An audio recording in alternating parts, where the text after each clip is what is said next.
In most every respect, Sonic Boom Fire and Ice is a closing chapter. Not only was this the final Sonic game on the Nintendo DS family, it would also be the final video game to come out of the now closing Sonic Boom offshoot universe, but was treated as kind of a last-ditch effort to save the franchise. Truth be told though, the damage that Sonic Boom Rise of Lyric had done to the Sonic Boom brand was kind of done now. In spite of the better things that came from the Sonic Boom universe, people were just not taking it seriously, as Sonic Boom just became synonymous with that terrible Wii U game.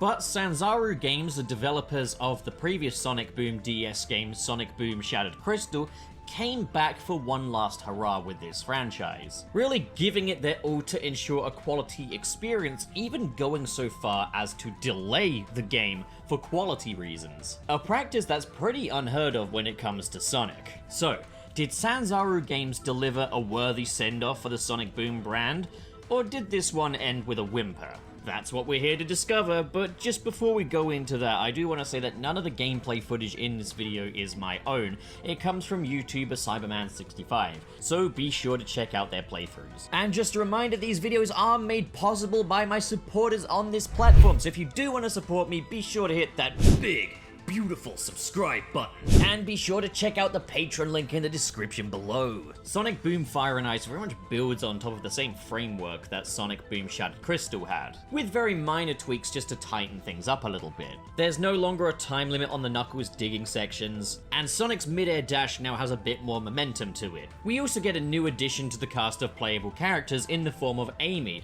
who spent pretty much all of the previous game benched. This time, she's fully playable and has her mallet that she can smash things with and move platforms around with. She's an organic addition to this team, and it's nice to see her, as she was definitely missing from the previous game. Another new feature is this game's main gimmick. Sonic and his friends now have fire and ice abilities, and this plays a big role in the game's level design this time around, and impacts pretty much the entirety of the experience. As in the level designs now, there are these ice and water platforms that the player will either have to freeze or melt to get through the level. And this can also be built into the momentum and the fast-paced gameplay as well. It's not entirely a stop-and-go thing, it just happens with the flick of a button you can decide whether or not you want to melt or freeze a platform. And it's safe to say that while this only really adds a little bit of additional challenge to the platforming sections and playing through these levels at top speed, this gimmick never feels intrusive either. It's always fun, it's always contributing to the high-speed platform that Sonic is synonymous with. And then there's the overall level design as well, which does take a slightly different direction from the previous game. Once again, the stages are full of hidden nooks and crannies with different collectibles, but this time around they feel much more geared up to a sense of speed, as these stages are a lot easier to navigate, a lot less maze-like, and they no longer have two layers either. So basically, if you want to speed through these stages at supersonic speed and treat Sonic Boom Fire and Ice more like a typical 2D Sonic game, you have every option to do so. But it can be rewarding to take it at a slower pace and explore the different collectibles that you can get, which do lead to different rewards throughout the game. And yes, the focus that Sonic Boom Shattered Crystal had on finding different collectibles in order to progress throughout the game is nowhere to be found here. You can just take this one level by level if you want. There's no mandatory reason to get the collectibles this time if you do just want to go straight for the story. Because of this, it's also not mandatory for you to constantly switch to different characters to access different routes. Yes, it's rewarding to play as different characters because you do get to explore whole new areas of these levels with them, but you can generally, with a few exceptions, just stick to one character if you want, which is great for if you have a favorite. In terms of the level themes as well, there's once again that nice sort of island adventure feel that we got in Sonic Boom Shattered Crystal. Also, if you don't want to bother navigating the map and little mini hubs, you can always just go straight to a level select menu. Again, if you just want to play this as like a classic Sonic game, you can. The level themes vary from frozen tundra through to Disneyland. Also new to this game is that there's boss fights throughout the game's entire story. These require you to play as 2 different characters per boss fight, and they also encourage use of your fire and ice abilities, and are a bit puzzle-like in places, which I really appreciate. As I say, the gimmick of fire and ice is really well worked into this game, and the way these boss fights are animated as well can be really cool as they like shove their way through the two screens of the Nintendo 3DS. There can be a little bit of waiting around here, and it can be pretty turns-based, but on a whole, they're pretty creative. But there's so much more that Sonic Boom Fire and Ice has to offer than even just that. As you progress throughout the game, there will be times when Eggman swoops in and airlifts you into a race with one of his many different mechs. And the races are once again perfectly fair, perfectly balanced, but there were a few occasions where I thought I was actually going to lose this time around, and once again, your fire and ice abilities factor into the platforming as well. These races are a lot of fun. There's also a completely devoted racing mode as well, where you can customize the mechs that you're up against. At no place is this mandatory, but it's a lot of fun and well worth checking out. Also returning are the 3D tunnel stages, however, given that there's no collection mandates, these are now completely optional. They are, however, improved from before as the environments are now different and match the island that you are on, and once again, the fire and ice abilities factor in here as well. Also returning are the submarine collectathons. But once again, they're completely optional, so they're more just a side thing you can do if you want. There are also airboat shooting stages where you play as Tails and navigate throughout different obstacles and mines, and they're quite fun. Again though, if you don't want to do this, and you just want to stick to the more typically Sonic gameplay, it's completely optional.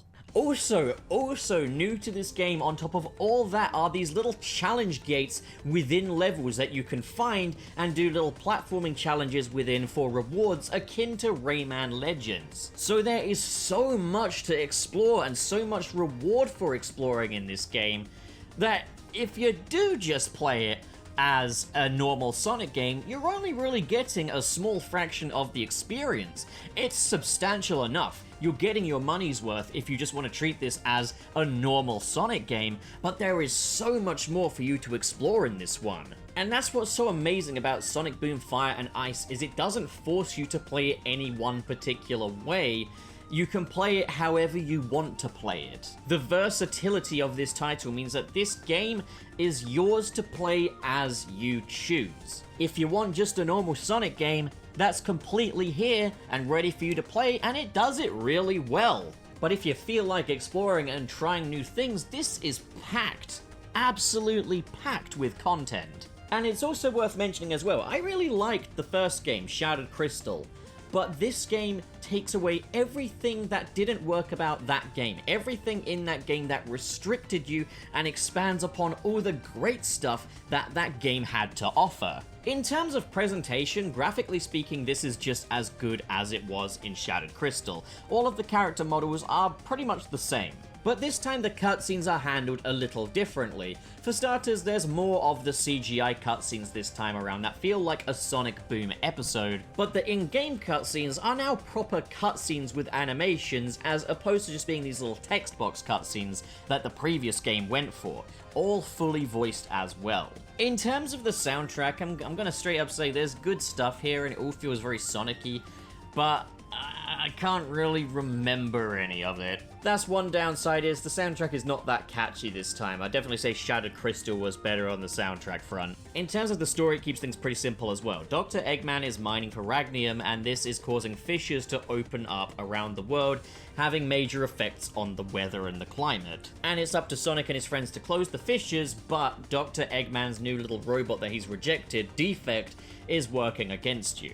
And Defect is who you'll be fighting in all of the boss fights, but make no mistake, Eggman is really the main villain of this one, even if he's not that involved in the storyline this time around. I will say this, he feels almost kind of a little underutilized in a way. Like, the first game kind of built him up and only teased at him, so you kind of expect that when he would return, he'd return in a big way, but this is definitely one of the lesser involved games for Eggman. So, overall, Sonic Boom Fire and Ice is a fantastic little game, isn't it? I had an absolute blast playing this, and I haven't even touched all of it. I've done the main story, but I've still got some worm tunnels to do. I've still got some boating sections. There's still lots of collectibles to get, but like, I'm looking forward to doing that because I haven't been forced. This is a great game.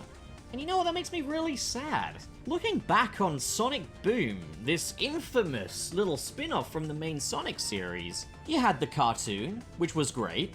You had the comic, which I haven't read, but it looks pretty good from what I've seen. You have Sonic Boom Shattered Crystal, which is solid. There's improvements that could be made on it, but they were all made in Sonic Boom Fire and Ice, which is absolutely fantastic. There was Sonic Dash 2, Sonic Boom, which was a great little sequel to the first one. The only weak link here was Sonic Boom Rise of Lyric, and that was a product of major studio interference and crunch time. But that's the thing. The Sonic Boom brand, I can only really find one weak link in there. On a whole, this was a franchise that had a lot to offer, and Sonic Boom Fire and Ice proves that. It's just a shame that all that potential had to end because of one game. Well, it's a bit of a downer note to end on, isn't it? So what do you guys think? If you enjoyed this video and you want to support more like it, be sure to hit that big, beautiful subscribe button. And of course, in the description below are links to different social media feeds, including the Patreon. If you're feeling extra generous like the following people, who are JK Strife, Marcus Ward, Sirius the Skeptic, Biotinarts, Mr. SP, Adam Myers, and Fayalan Schwarzentraub. Thank you guys, you are the best of the best, but as for the rest of you, thank you so much for watching, guys, and have a great day. We'll be right back.